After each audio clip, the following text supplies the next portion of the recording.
कुछ ऐसी आवाजें जिनसे आज भी साइंटिस्ट डरते हैं। नंबर 1, 1970 में सोवियत यूनियन के साइंटिस्ट धरती में सबसे गहरा गड्ढा खोदना चाहते थे ताकि वो पृथ्वी के बारे में और अधिक जान पाए। इसीलिए उन्होंने 20 सालों तक खुदाई जारी रखी और आखिर में 12 किलोमीटर गहरा गड्ढा खोदने में सफल हुए। इसके बाद 2000 डिग्री के तापमान पर ड्रिल मशीन पिघलकर बंद हो गई। लेकिन जब साइंटिस्टों ने इस गड्ढे की आवाज रिकॉर्ड की तो उन सभी के होश उड़ गए।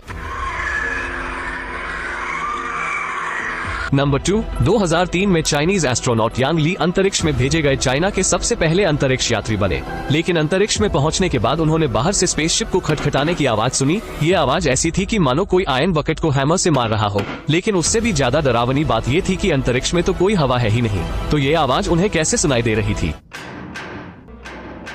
सब्सक्राइब कीजिए।